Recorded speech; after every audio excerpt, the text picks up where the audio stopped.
This is a Dragon Blazer production, and I am the little boogeyman. All right.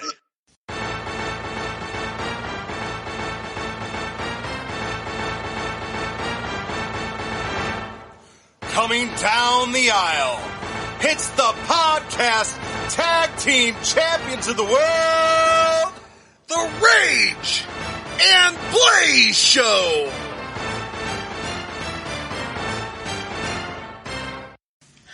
Welcome to another exciting episode of the Rage and Blaze Show. I'm Rage. And I'm Blaze. This show's going off the rails. This is 2 shows in a row that we have lost our intro. I'm Rage and I'm Blaze. This is getting insane, man. We can't take control of our own podcast. Like to welcome our special intro guests, Janessa, Scarlett, Rochelle, and Raina. Where's Boomer? This is getting insane. Okay, so let's get into the show. We are going to travel back in time to 1993. We're going to be doing our first ever King of the Ring pay-per-view. So I'm pretty excited about this show because it's going to be different than, you know, the big 4 that we've been doing. Your WrestleMania, SummerSlam, Royal Rumble, and Survivor Series. So it's something new. We get the King of the Ring tournament. You're right. So I'm very excited. This is not this individual King of the Ring pay-per-view, but this is the birth of Stone Cold Steve Austin at the King of the Ring. This is where we learned about, you have your John 3:16. Now you got Austin 3:16, and Austin 3:16 means I just whooped your ass. That's where he made that famous speech, and that is where that all blossomed, and the Attitude Era really started. With him, and then D-Generation X. This is when wrestling started really changing. Obviously, we have a couple more years before we reach that point, but I'm really excited to add King of the Ring to our cycle of shows that we're going to be doing. Yeah, I'm really excited, and yeah, this is that was a very iconic. Mind you, this show is not where we get Austin 3:16. And I also like to point out they've done King of the Ring before this. It just wasn't a pay-per-view. Yeah. And this is the first time it becomes bigger. And yeah, so now we're going to be starting to do 5 shows a year. Up until, was it 95 or 96 that we started 95 we start getting In Your House. In Your House. And I would like to update the audience who's listened to the show in the past.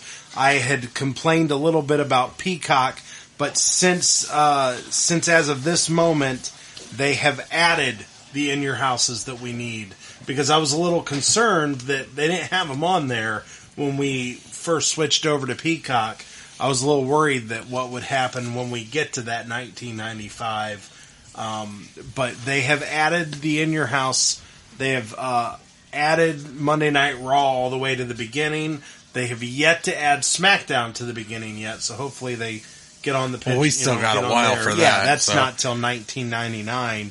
But they've added Monday Night Raw, so I'm going to do my best to try to follow along.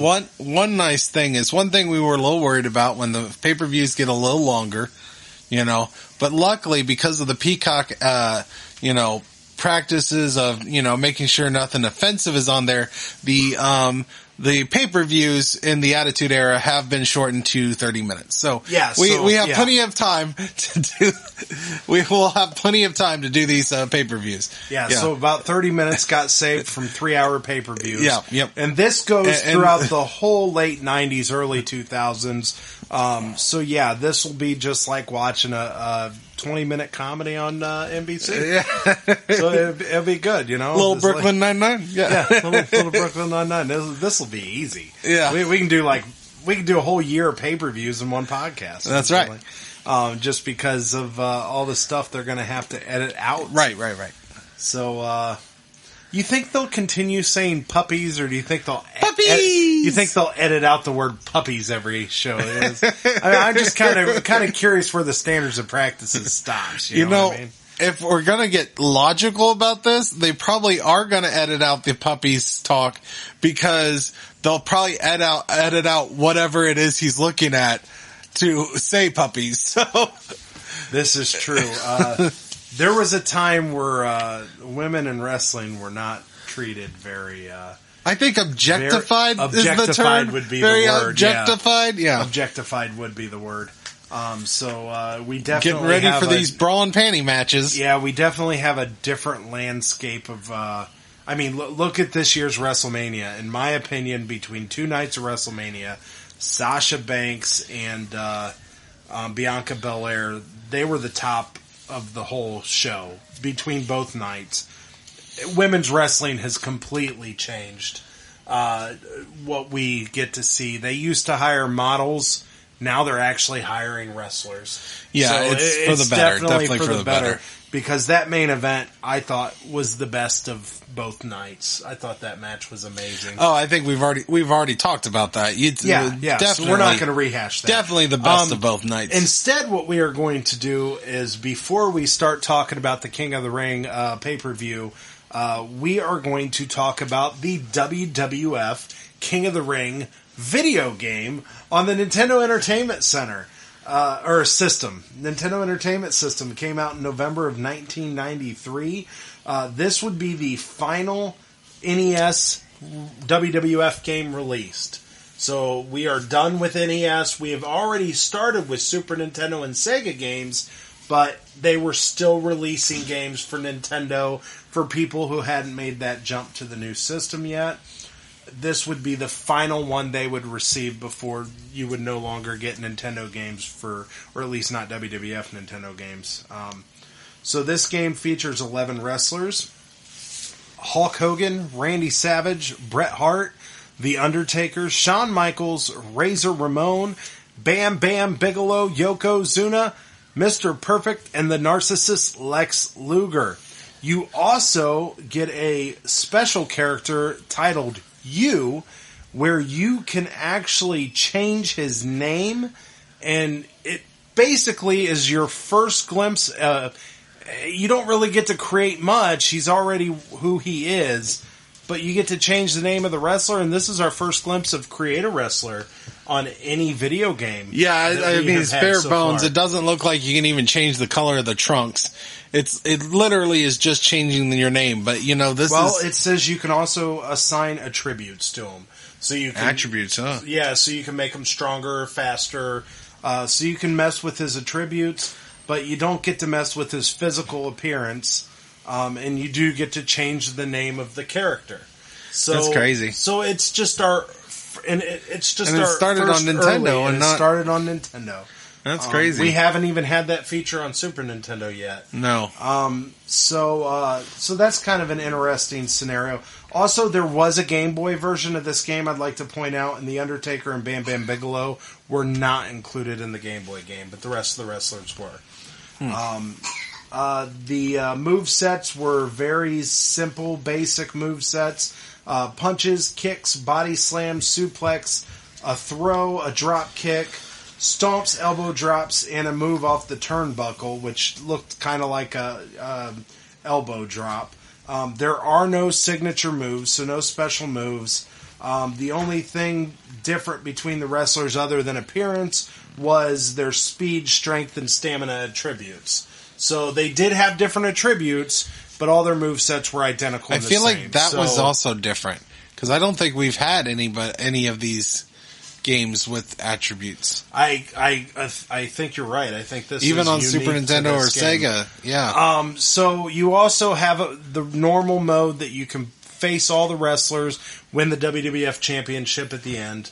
But this has a new mode, King of the Ring mode, where you can actually go through the tournament feature and become the new King of the Ring, which is, I mean, let's be honest, it's pretty much identical to the WWF mode. You're just winning King of the Ring at the end instead of the WWF Championship.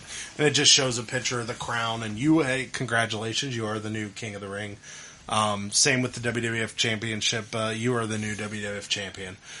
So, I mean, the one thing I noticed while watching videos of this game is the graphics look completely different, actually, than any of our games. And it actually, I think, looks worse than some of the earlier NES games. Very cartoony looking, very oversized character models. Just a very different look. It almost felt like they just kind of threw this one together for the NES crowd. Yeah, it was definitely weird looking, although the wrestling animations looked kind of cool. I thought those looked maybe better than some of the old ones. Yeah, so definitely, I mean, not really worth your time to go back and play this one, just my opinion. But there's definitely better wrestling games out there to go back and play, even better NES games, it looks like. But it does have a few things that kind of, hey, first time a glimpse of creative wrestler, which isn't full throttle creative wrestler, but extremely ahead of its time. Yeah, it's very interesting to see that on there. I don't know if we get that again until 64. Yeah, I don't know. Yeah, because I don't think there was any creative wrestlers on any of the other Super Nintendo games. So I think you're right. I think Nintendo 64, maybe PlayStation, might be the first glimpse of creative wrestler we finally get. I'm not sure. It might have been even WCW versus NWO, or was it WCW versus the World, maybe? Might have been the first glimpse of creative wrestler. I'd have to go back and look, but I remember they had a really good creative wrestler where you could literally change the color of outfits of current wrestlers, and it was a very good game, very well-made game on Nintendo 64.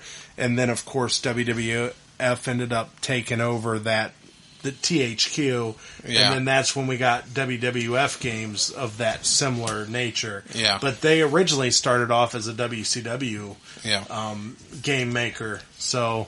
but anyhow, that is our video game portion of this, and we will go ahead and move on to the King of the Ring pay-per-view, and hopefully you guys are enjoying these video game throwbacks. This will be our last one of the year 93, so we won't have any more until 94, because we've ran out of video games already for 1993. This was our last one. In fairness, we didn't, I mean, nowadays, you only get one video game a year, so...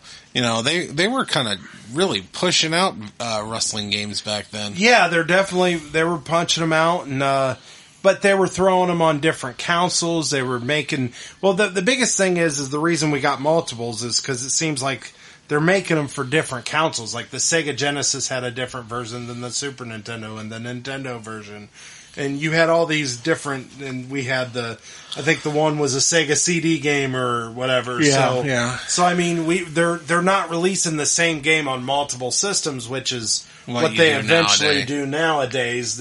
When you get a WWE 2K, which, by the way, did you see the... I saw there's a new one. 2K22 is coming out. Simulation one. They showed just a glimpse of it, but it looked pretty. Oh, I want to play it. Looked pretty for next gen. They got the next gen wrestling game coming out. I'm pretty excited, but they showed the teaser trailer at WrestleMania. Rey Mysterio was featured in the trailer, and it looked very, very good. So I'm very excited to play the newest wrestling game. But yeah, you know, nowadays you buy a WWE 2K game, it's on PlayStation and it's on Xbox. So it's just kind of one of those things that they don't do that anymore, where you get your own game and then they get their own game. You just don't see that anymore. Right. Okay, so let's move on with the pay-per-view. Okay, so the first match is a King of the Ring tournament match between Bret the Hitman Hart versus Razor Ramon. I thought this had a lot of great spots. And it was just a really well-rounded match. I mean, I think we've seen Bret in better matches, but this was a very good match, definitely to start the show off. I also really, really enjoyed the ending. The way that Razor was about to suplex Brett off the top rope. Almost like a German suplex of some sort. And Brett counters it in midair and turns it into a pretty much a splash, if you call it that, into a pin. It was a very unsuspecting ending, which was really neat to see. And I guess when you have guys wrestling multiple matches in a pay-per-view, they don't always want to end the match the same way. So I think we'll get this a lot today on our show, where they're going to find different ways to end it than just your typical, like for Brett it would be the sharpshooter and all that. Razor also had the Razor's Edge on Brett before he countered it into like a crucifix pin. There was just a lot of good stuff in this match. It was a good, solid opening match that I would have to give 4 out of 5 failed Razor's Edges. Yeah, this was a good match. 2 very good wrestlers in the ring, showing up what they can do. I liked it as well. I really liked the ending. I liked, it was kind of cool. Like I said, it was a modified German suplex off the top rope, and Brett just kind of like turns it around and just lands on him for like a splash pin. Really good match. I liked it. I'm going to go with 3.5. 1, 2, 3 kids. Ah, cute. So yeah, during the match we get 1, 2, 3 chants from the crowd, and that is referencing to a few weeks ago on Monday Night Raw before the King of the Ring pay-per-view. You had Sean Waltman started debuting, and in his first match on Monday Night Raw, he debuted as the Kamikaze Kid and lost to Doink the Clown. The following week, he lost again as the Cannonball Kid, and then finally, his third week on the show, he faced Razor Ramon, and he was just simply known as The Kid, and he ended up getting Razor Ramon in a quick 1, 2, 3. It was a big surprise, big upset, and so the announcers ended up calling him the 1, 2, 3 Kid, which is where his name came from. So the crowd, obviously engaged in the story and the Monday Night Raw, starts chanting 1, 2, 3 out in the crowd, which was very, very cool to see, because we now have Monday Night Raw we can kind of follow along and watch these shows with. So right. Yeah, it was interesting. I liked the chanting. Yeah. It really shows that WWE fans have been very vocal throughout the years. It's not a new thing. And they're paying attention, so that was pretty cool. They are. So soon we'll be getting, holy shit! Yes, those chants will eventually come. We also, on Monday Night Raw, got some Sean is gay chants, which I really didn't appreciate, but yeah, there was some Sean is gay chants, and Bobby the Brain Heenan said, "Oh, listen to the crowd, they're saying Sean is great." Bobby being great.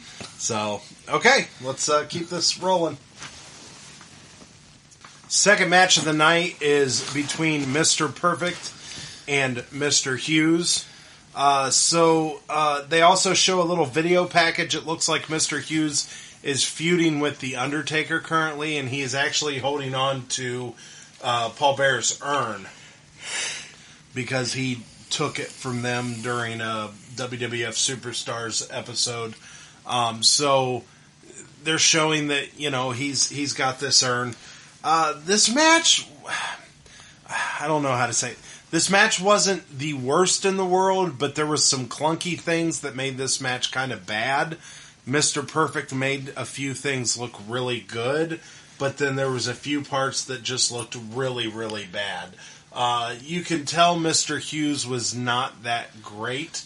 Mr. Perfect did what he had to do to make this match look good. Yeah, there was a couple impressive, like Mr. Perfect tossing Mr. Hughes over his shoulder, Mr. Perfect doing an arm wrench flip on Mr. Hugh Hefner, and that was pretty good too. But other than that, Mr. Hughes is not a good wrestler. Yeah, he was kind of clunky. There was a spot where looked like Mr. Perfect was, if I had to guess, looked like he was coming off the ropes and he was about to get body slammed. And the body slam just never happened. They kind of collided and it was just it was just a very awkward moment in the match. Yeah. Where obviously somebody missed something, and as good of a wrestler as Mr. Perfect is, I'd like to think that it was probably Mr. Hughes that missed something there. And I also want to complain that Mr. Hughes does not know how to cheat properly. I expect my heels to be good at being bad. And this guy just grabs the urn right in front of the ref and just whacks Mr. Perfect with it. Just terrible heelmanship. He needs to go back to heel school and learn that you don't do that in front of the ref. Yeah, it was very blatant. It wasn't even hidden. The best part about this match is the fact that the next match in the tournament, we get to see Bret Hart versus Mr. Perfect. Oh, that's going to be good. And I really hope that's going to be an amazing, amazing match. That's going to be good. That's going to be fun to watch.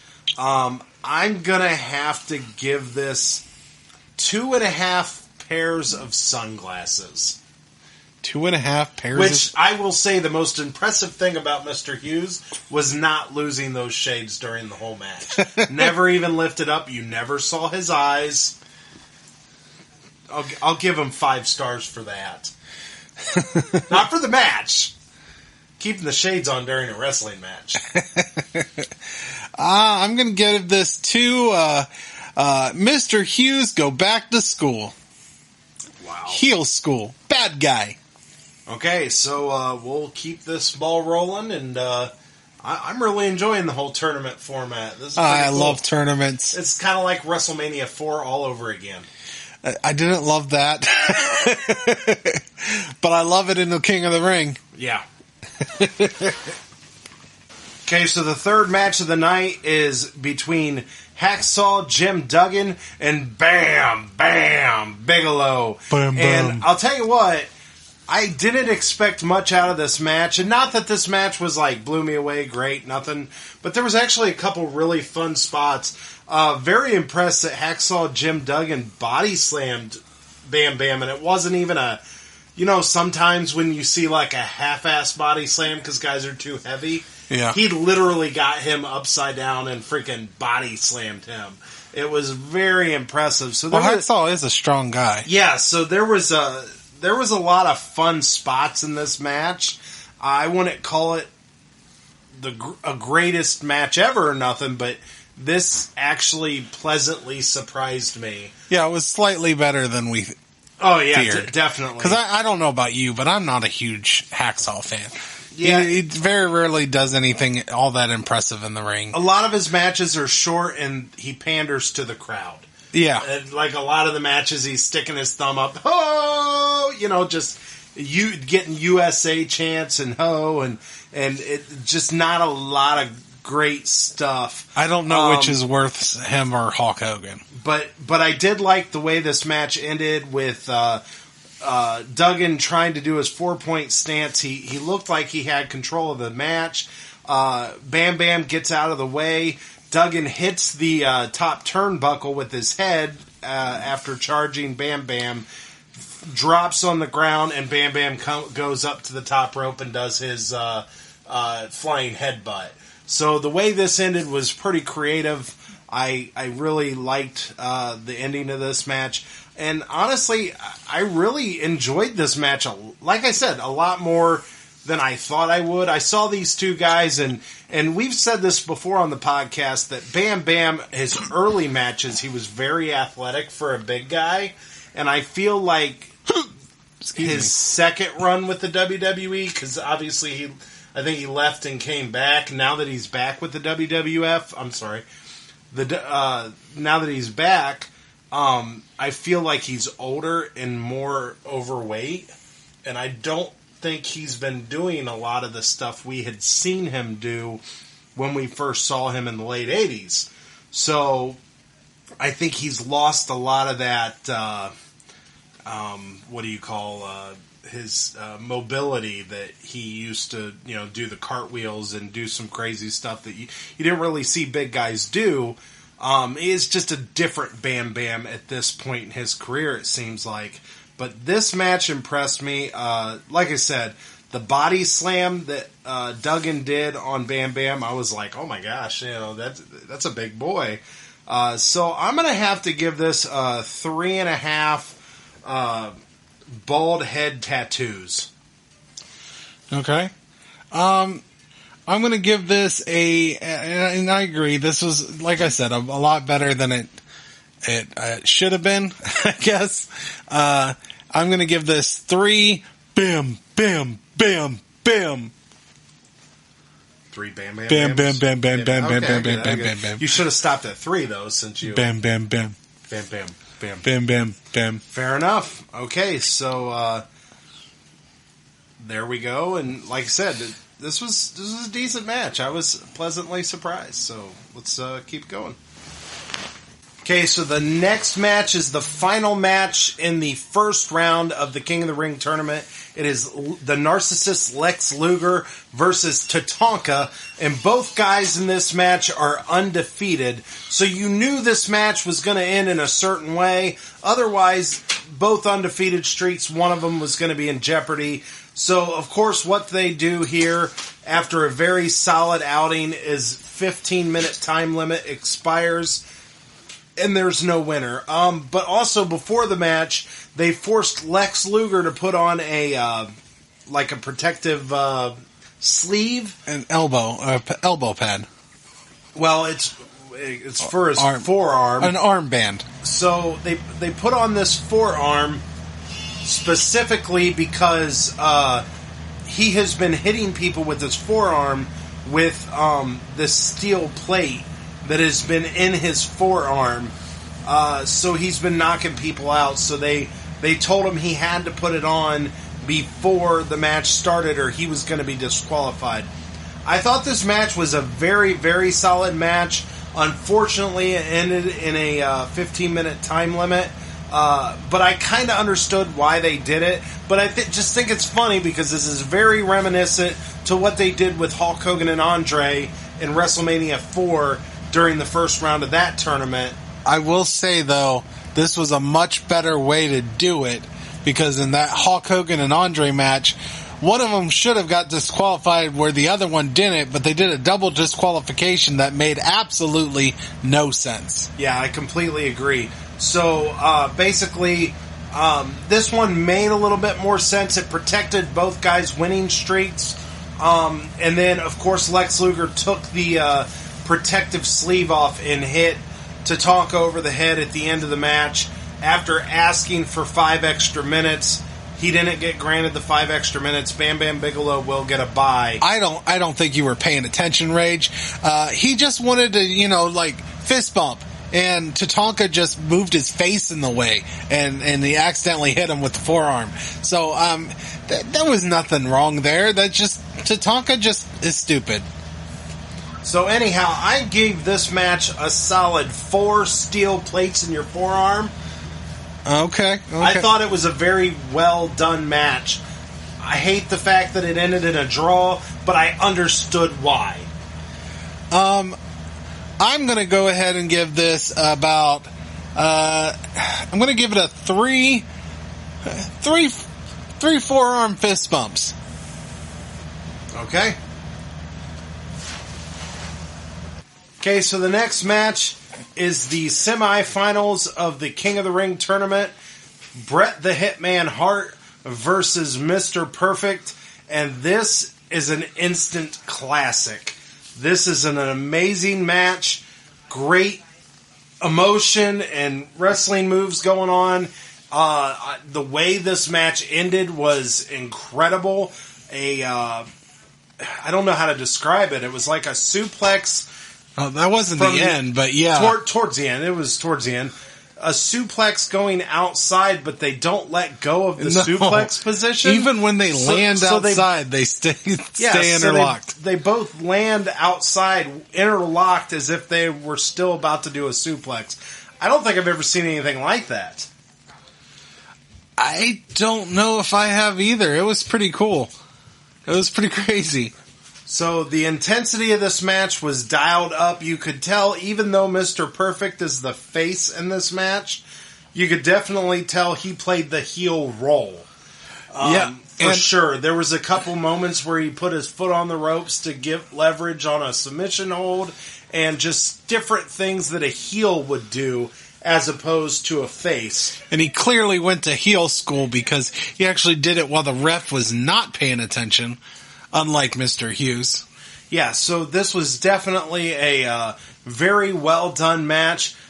I was very impressed, and this really should have been, and I'm not taking away from the main event. Well, we don't think it'll be the main event of the show, but the King of the Ring finals is going to be Bret Hart versus Bam Bam Bigelow, and it just really felt like Mr. Perfect versus Bret Hart would have been a better finale.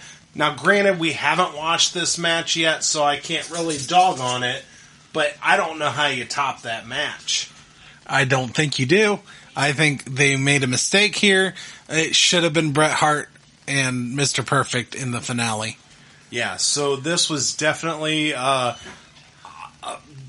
probably going to be match of the night, unless something changes and something really blows us away, because this was phenomenal. I'm giving this 5 out of 5 perfect matches. Yeah, this was a really good match. Decently long match as well. Yeah. And yeah, that spot where the suplex over the rope and just a lot of submission holds going back and forth. Just so much good in this match. And it kind of ends up, and we kind of expected these kind of weird finishes. It ends up with a roll-up, a schoolboy reversed roll-up. Yeah. Well, I was going to get to that, but Mr. Perfect does a roll-up on Bret the Hitman Hart, and Bret the Hitman Hart manages to just do a little reversal, just little nudge, and he gets the 1, 2, 3 from the roll-up. And then after the match, we thought Mr. Perfect was going to just go full heel. I don't know about you, but I was kind of getting the vibes that Mr. Perfect was going to go full heel and possibly attack Bret. He seemed very frustrated, and then he comes back in the ring, and instead of attacking Bret, he gives him a handshake. So, I think that was the story they wanted to play was, did Mr. Perfect go back to his heelish ways? But they were just kind of playing on that. But in the end, they showed the handshake and the sportsmanship between the two, keeping both men face. But they definitely danced that fine line of is Mr. Perfect a heel again. But they didn't really go over the edge with it. They just kind of treated it like he really, really wanted to win this match. It was very well done. You couldn't ask for a better match. And this is about as good as it gets when you're looking for a wrestling match. It's about as good as it gets. Right. Yeah, it was good. It was very good. Liked it a lot. I'm going to give it 4.5. Excellence of executions, maybe. I don't have anything. Definitely. It was just a good match. One last thing I'd like to talk about is I went on a hunt, and thank you to my bestest of best friends, Mr. Adam. He was able to secure me a 4-pack of the Broken Skull IPA. I had posted it on Facebook about 2 weeks ago or so, maybe 3 weeks ago now, that I've been watching the Broken Skull sessions on the WWE Network / Peacock now. And if you haven't watched the Broken Skull sessions, I'm telling you, there's a lot of great information being told during those shows. They're very entertaining. To hear the wrestlers talk so candid about the business without the filter of we can't say too much because of kayfabe. It's very interesting to hear the kind of the real background stories of some of the things that have happened in wrestling. And I mean, we're talking even, they go to Bret Hart and they talk about the Montreal Screwjob. Bret Hart talks about his disdain for Goldberg because Goldberg injured him, and that's when he had to retire. He said wrestling Goldberg is like wrestling a gorilla. There's a lot of great stuff. It's not all just Bret Hart, but I agree with Bret Hart. Goldberg sucks. There is a lot of stuff that is simply talked about on the Broken Skull sessions that I just mouth drops that I just can't believe they're talking about. So it's just great stuff. Undertaker's done 2 episodes. Like I said, Bret Hart. Goldberg has actually done an episode himself. It's just amazing stuff. And definitely check out the fact that Chris Jericho broke the forbidden wall and came to the WWE Network to do a show with the Broken Skull Sessions, even though he is still currently signed with AEW. So that was just mind-blowing that they were able to do that. Well, anyhow, fast forward to this weekend, I finally got a chance, and so did you, Blaze. We finally got a chance to get our hands on a Broken Skull IPA. We live in an area that we couldn't find it. So my friend who lives about 2 hours away and lives in a bigger city, he was able to secure me a 4-pack. And we went ahead and cracked one open. Me, him, my brother Blaze here. We all tried one. And I want to get your thoughts, Blaze. What did you think of the Broken Skull IPA? I think this completely ruins Stone Cold's legacy. I mean, I don't think of him as a great wrestler anymore because this beer was not great. Wow. No. I mean, that's, I'm kind of joking, but no, it's not my type of beer. It tasted mostly like a normal domestic beer like Budweiser or a Miller Lite or any of those, and I'm not a fan. That's not my type of beer. I'm more of a darker red man. I like Amber Bock, Guinness, Killian's Irish Red is one of my favorites. So it wasn't my thing. I wasn't big on it. Well, I will say that I completely disagree with Blaze. I don't think it tasted like a Budweiser or a Miller at all. It had a very tangy, citrusy taste to it, a very strong taste to it, kind of a bitterness. But I did like it, but I will agree with Blaze on the fact that I do like a darker or a lager a little bit better. But for what it was, I did like the beer. I just don't think I would start buying it on a regular over my MGD or, my, Kentucky Bourbon Ale or something like that.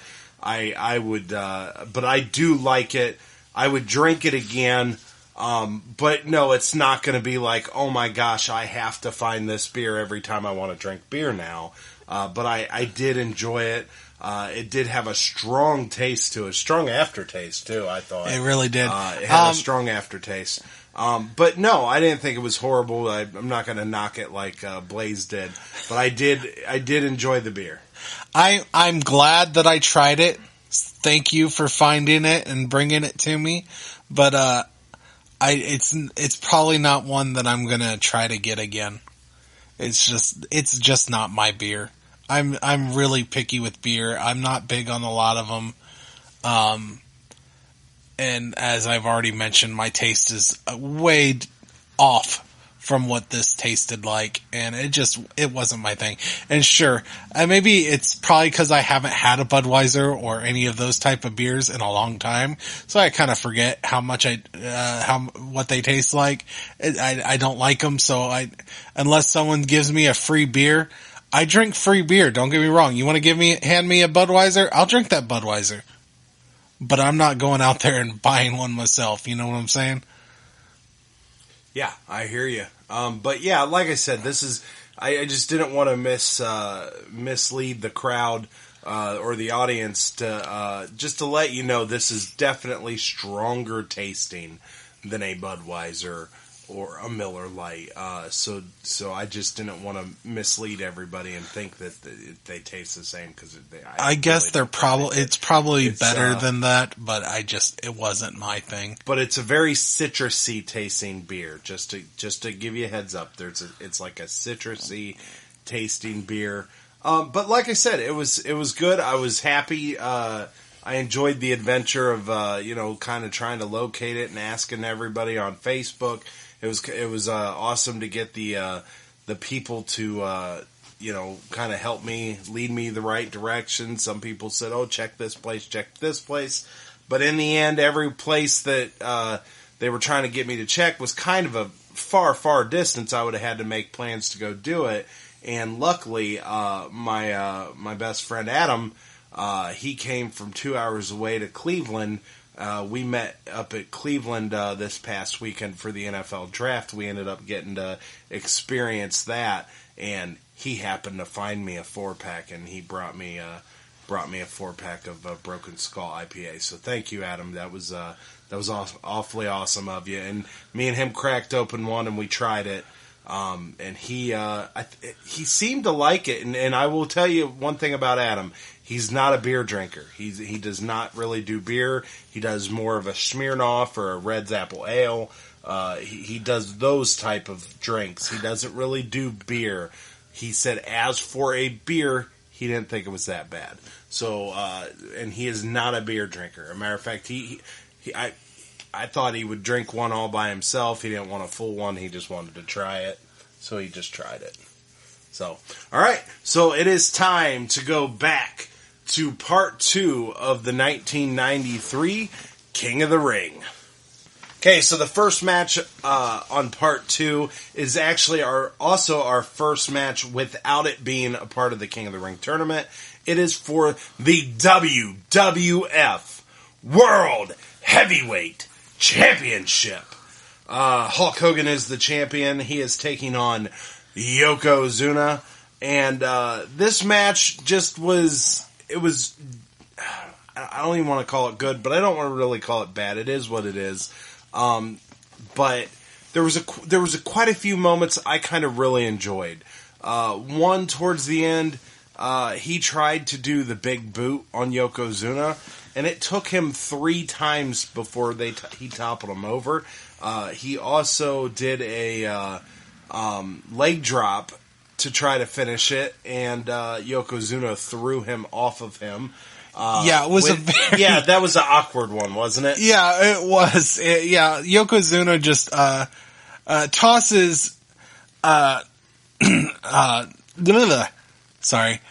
tosses Hulk Hogan, and Hulk Hogan just kind of like barely sells it and just lands on his feet.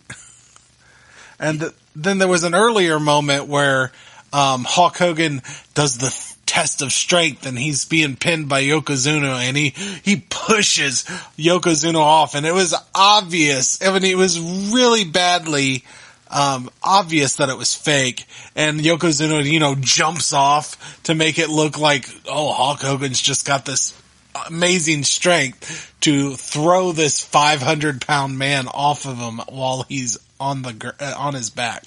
So yeah, there was some weird ones. Yeah, it was very, like I said, it had a few decent moments, but for the most part, this wasn't what you would consider a great match, unfortunately. But it is what it is. The match ends up ending with a cameraman jumping up on the apron and shooting a fireball into Hogan's face, and that is how... my favorite part. That is how the match pretty much ended.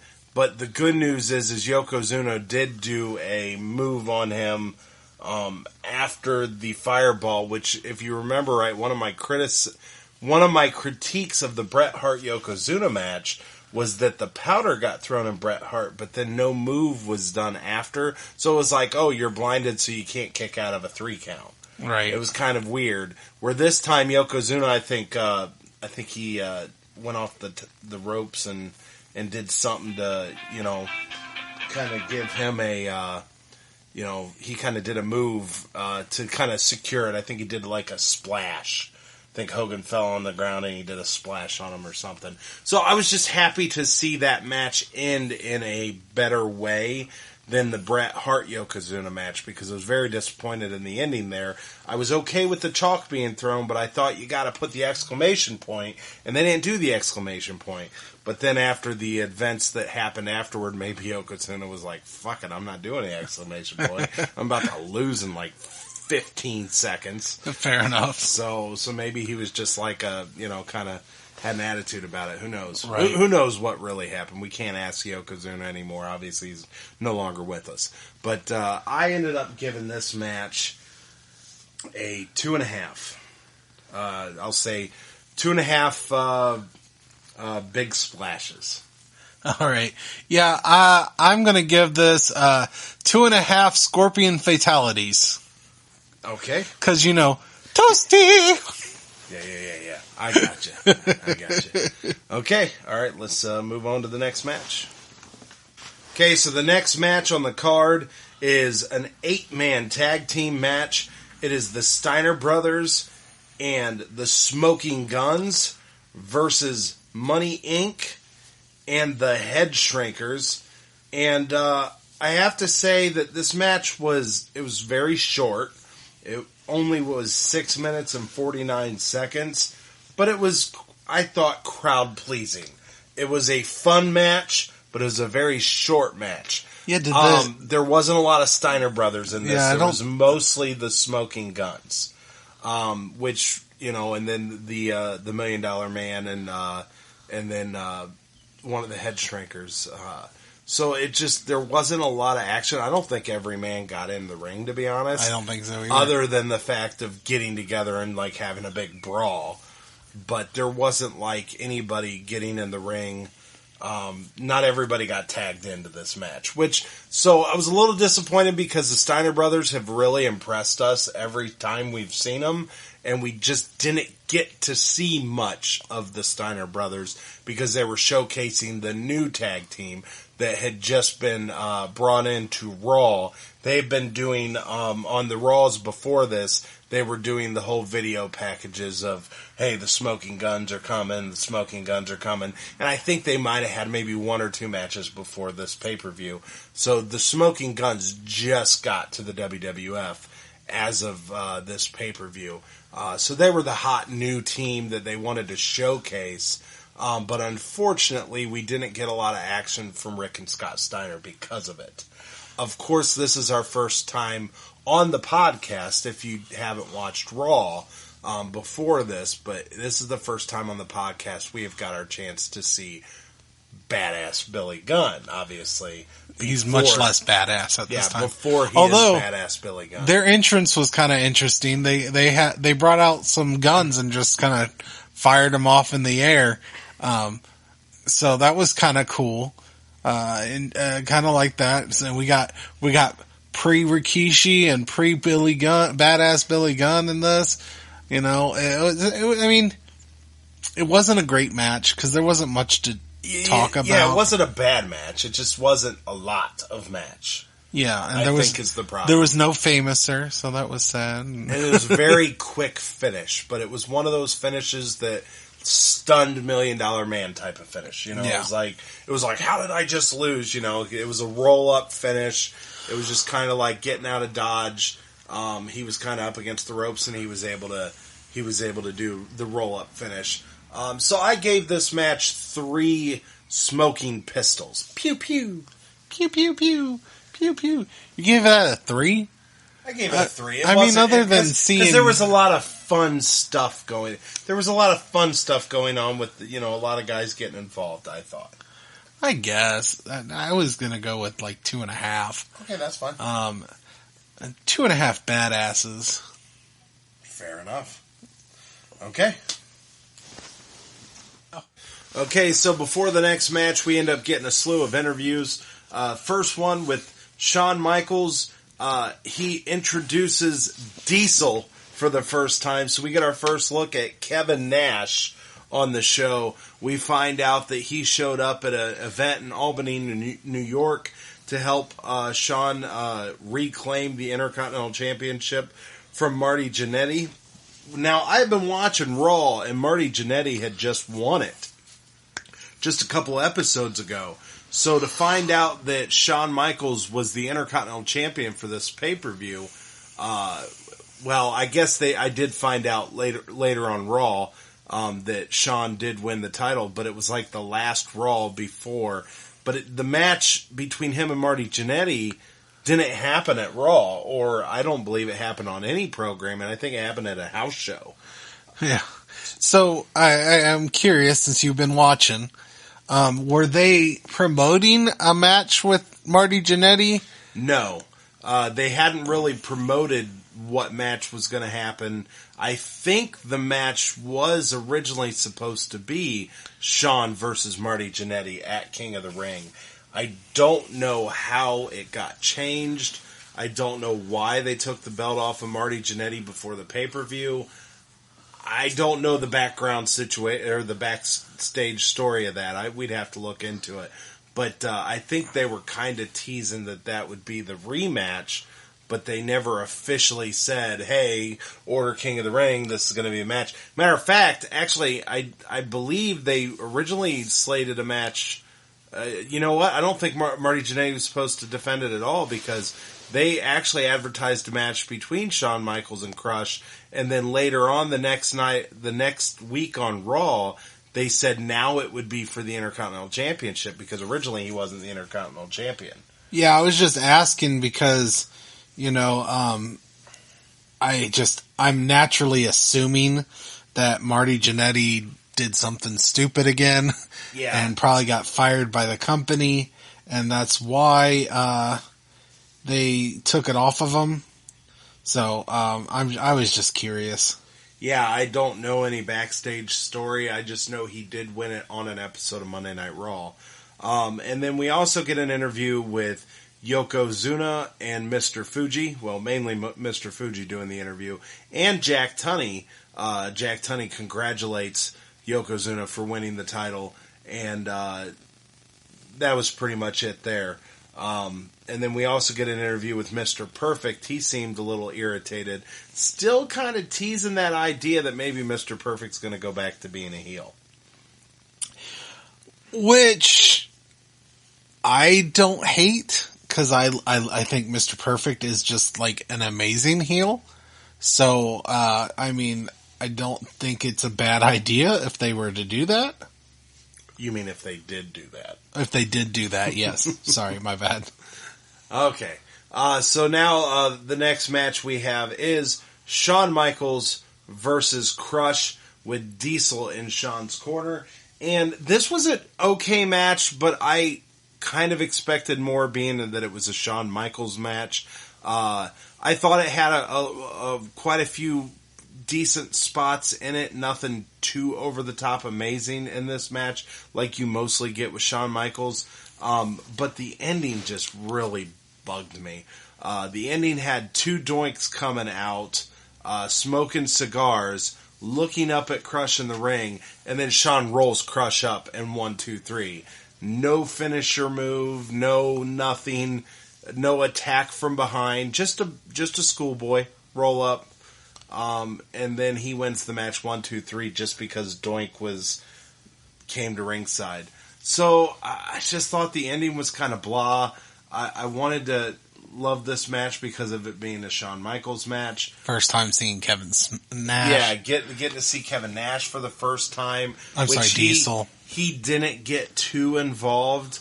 He got a little involved at one point. Maybe threw a punch towards Crush's way when the ref was distracted.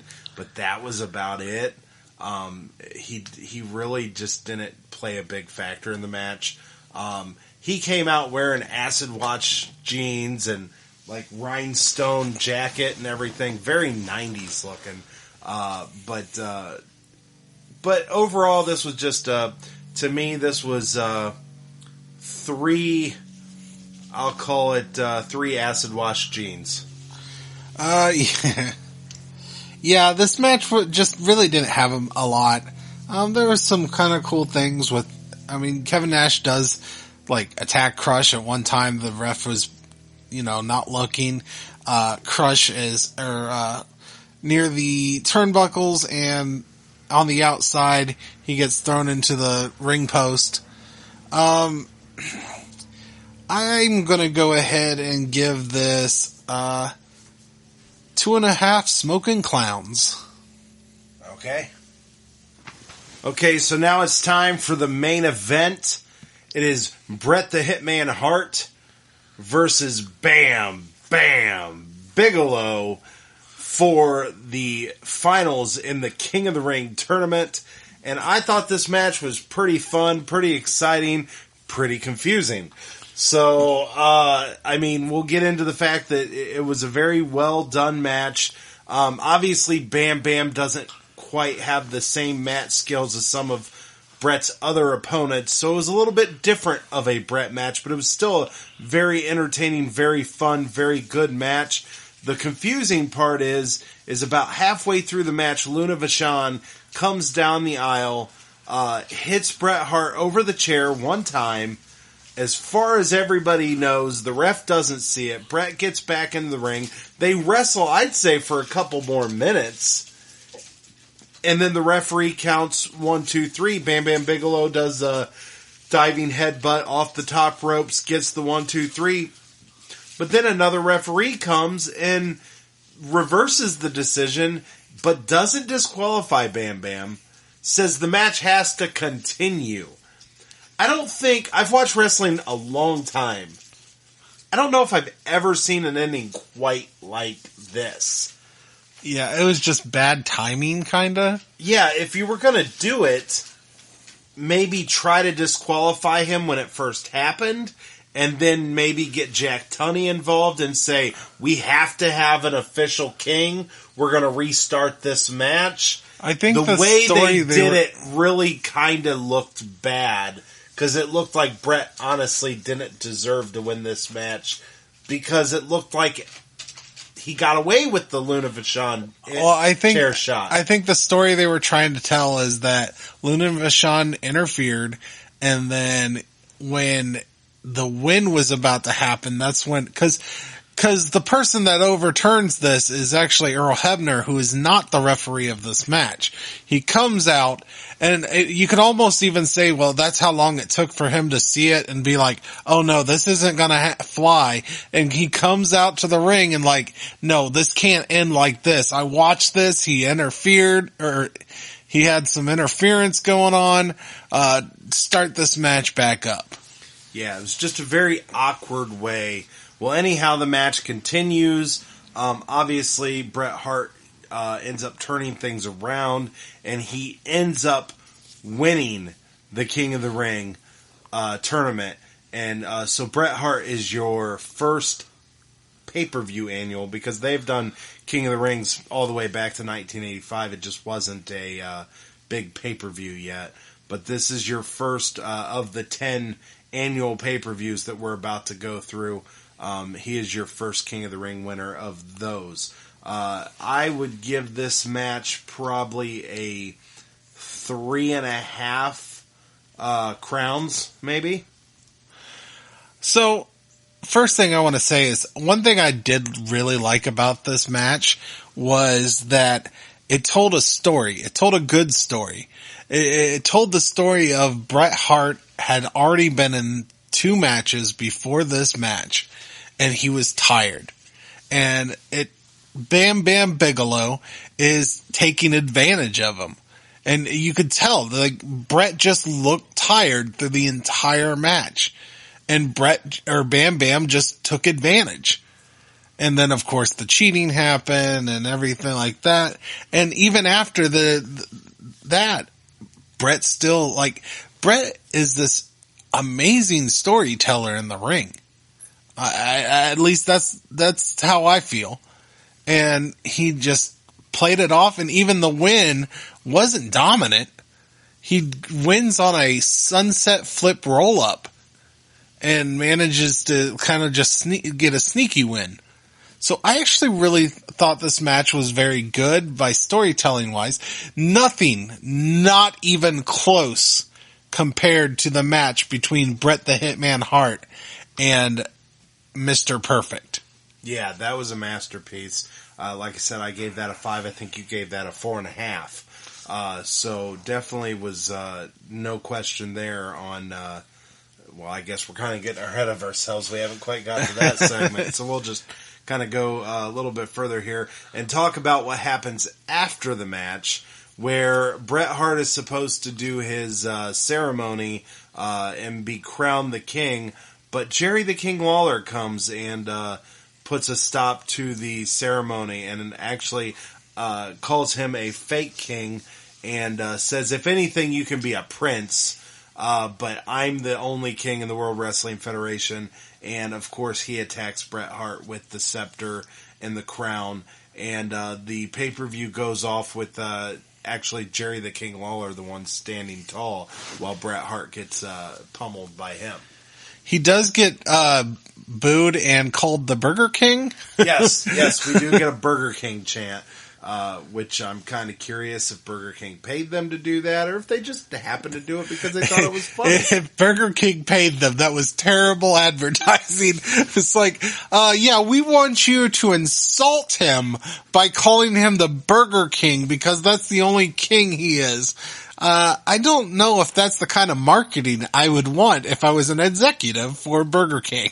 Well, regardless, that's what they end up doing. They do chant the Burger King chant, and this wraps up the King of the Ring pay-per-view. So, what'd you think of this show? I mean, I thought it had some ups and it had some downs. I mean, I didn't get to, rank. You haven't ranked it yet? Well, okay. So go ahead and. But it's going to be 3.5 sunset flips or roll-ups. That's it? 3.5? Yeah, 3.5. I thought it was pretty good. I liked the story it told. I do have some issues with Jerry the King Lawler coming out and, interfering. And I know they mention it during that promo at the end, but it kind of makes no sense. Why not have Jerry the King Lawler in the tournament? Because I think he felt he was already the king. Okay, sure. I guess that's what they mean. He didn't have to go through a tournament to be the king because he's already the king. I mean, So it starts a feud between two kings. I can think of a few people. I can think of someone that he could have replaced, and it would have been a much better option. Is that so? Yes. Okay. All right. Let's go ahead and rank these. Favorite match of the night. Okay, so top match of the night, I think, is a done deal. I don't think it's a mystery at all. I rated it a perfect 5 out of 5. It was definitely the second round of the King of the Ring tournament. Bret Hart versus Mr. Perfect. It was an amazing match, and it soared above all the other matches in this pay-per-view. Yeah, it was definitely the best match of the night. There's no doubt about it. Bret Hart versus Mr. Perfect. Fantastic. You can't... It's one of the better matches we've watched on this podcast, let alone just this pay-per-view. This was actually... we'll get back. We'll get into that. But yeah, definitely Mr. Perfect versus Bret Hart.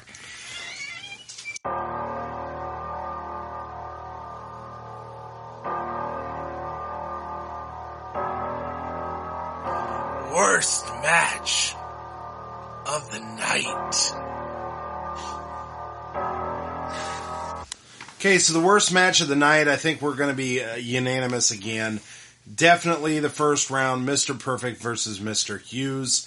I gave it a 2.5. You gave it a 2. It just wasn't that great of a match.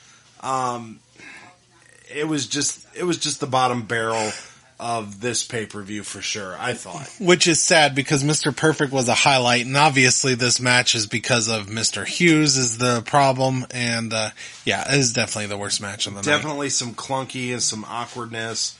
It was just kind of a bad showing, and unfortunately it just sucks that Mr. Perfect was involved. Okay, so that's going to do it for this pay-per-view. Let's go ahead and plug the pluggables. Yeah, you can find me on Dragon Blazer Production, on Facebook, on Instagram, on YouTube, and you can find me on the Twitters at Dragon Blazer Pro. And I believe I mentioned it last time, but if you have an iPhone, you got those iTunes, give us those 5 stars and maybe give us a review. we would greatly appreciate it. It will help us, find more people. So, do that. That would be nice. Okay, you can find the Rage and Blaze Show on Facebook. You can find at the Rage and Blaze Show on Instagram and at Ricky Rayberg on Twitter. And that is where you can contact me. So this has been another exciting episode of the Rage and Blaze Show. I'm Rage. And I'm Blaze. And good night from Rage's Pit.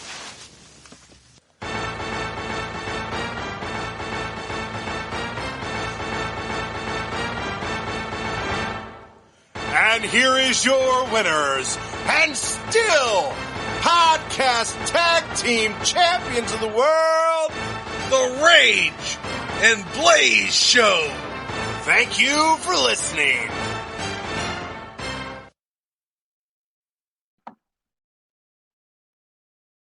Hey everyone, this is Blaze from the Rage and Blaze and the Boomer and Blaze Show. Thank you for watching. Please like and subscribe for more wrestling content.